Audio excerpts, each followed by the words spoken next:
The Sacred and the Profane, The Nature of Religion, written by Romanian historian of religion Mircea Eliade, is one of the most influential works in the study of religion. First published in 1957, this book examines how human beings experience and understand the sacred and the profane, and it explores the ways in which the sacred manifests in different religious traditions across various cultures. Eliade's work has had a profound impact on religion, anthropology, and philosophy, offering valuable insights into the relationship between the spiritual and the mundane in human life. Overview of Eliade's concepts. Eliade differentiates between two fundamental modes of being in the world, the sacred and the profane. The sacred, for him, represents something extraordinary and transcendent, referring to the divine or the supernatural realm. It breaks through the ordinary or profane world, interrupting the flow of mundane experience and revealing a reality beyond human understanding. Sacred experiences provide meaning to the lives of religious individuals, offering a glimpse of the transcendent, a realm of higher significance that contrasts sharply with the profane, everyday world. The profane, on the other hand, signifies the ordinary, secular aspects of life, the routine, the worldly, and the non-religious. According to Eliade, modern humans increasingly live in a profane world, disconnected from the sacred. Yet, throughout history, people have sought to connect with the sacred, striving to find meaning in a universe believed to be imbued with divine presence. Sacred space and profane space. A central theme in Eliade's work is the distinction between sacred space and profane space.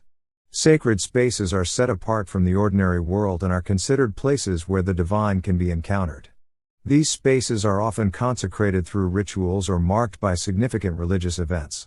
Examples include temples, churches, mosques, and other religious buildings that are perceived as sacred and where believers feel closer to the divine.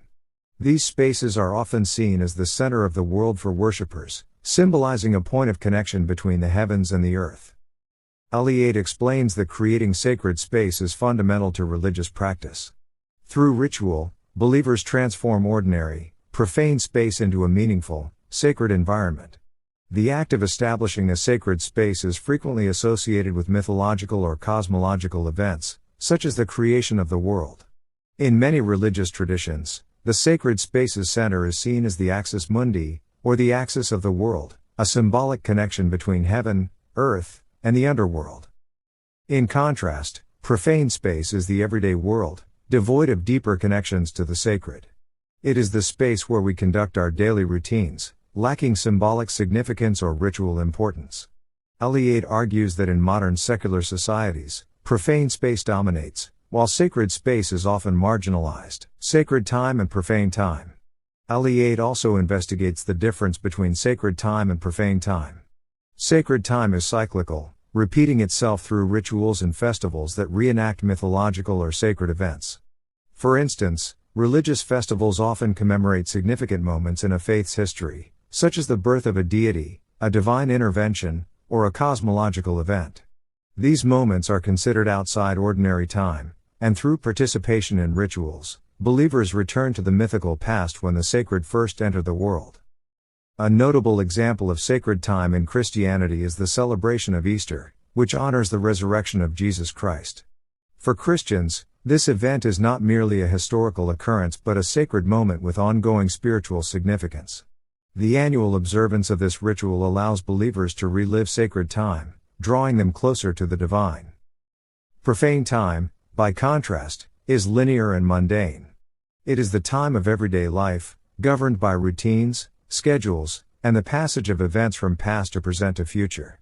According to Eliade, profane time holds no spiritual significance, and modern secular societies increasingly view time through this linear, practical lens. Whereas ancient and traditional societies organize their lives around sacred, cyclical time, modern societies have largely abandoned this view in favor of a more utilitarian understanding of time as a resource. Religious symbolism and myth. Another major theme in the sacred and the profane is the role of religious symbolism and myth in connecting humans with the sacred. Eliade contends that symbols and myths are not merely stories or representations, they are powerful tools that enable humans to experience the sacred.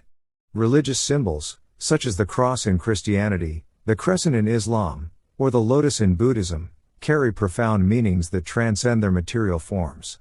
These symbols serve as points of contact between the sacred and the profane, allowing believers to access higher truths.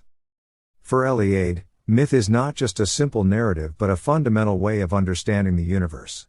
Myths explain the origins of the cosmos, humanity, and religious practices, often tracing them back to a primordial time when gods or divine beings shaped the world. By recounting these myths, religious communities preserve the sacred within their collective memory. For instance, creation myths across various cultures describe how the world was brought into being through divine action, establishing the foundation for sacred order in the present. Rituals and religious experience. Eliade emphasizes the importance of rituals in maintaining the connection between the sacred and the profane. Rituals are symbolic acts that allow participants to experience sacred time and space. Often, they involve the reenactment of mythological or sacred events, enabling participants to feel as though they are returning to the original, sacred moment of creation or divine intervention. For example, baptism in Christianity is more than just a ceremonial cleansing. It is a ritual that symbolically reenacts death and resurrection, drawing the believer into the sacred narrative of Christ's life.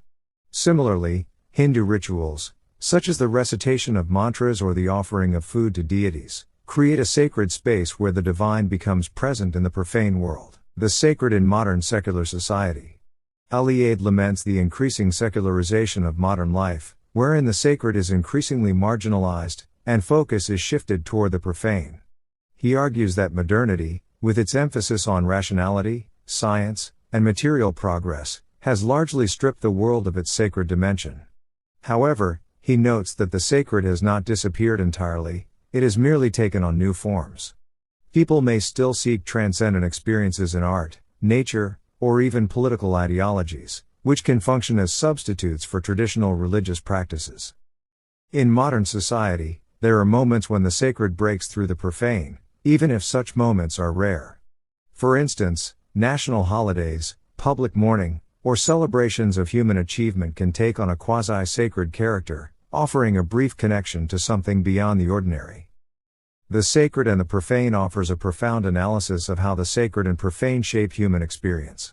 Eliade's exploration of sacred space, time, and symbolism illustrates how religious belief provides a framework for understanding the world, infusing life with meaning and purpose in a universe that might otherwise seem chaotic. Even in the modern secular world, the sacred continues to exert influence, reminding us of the human desire for connection with something greater than ourselves.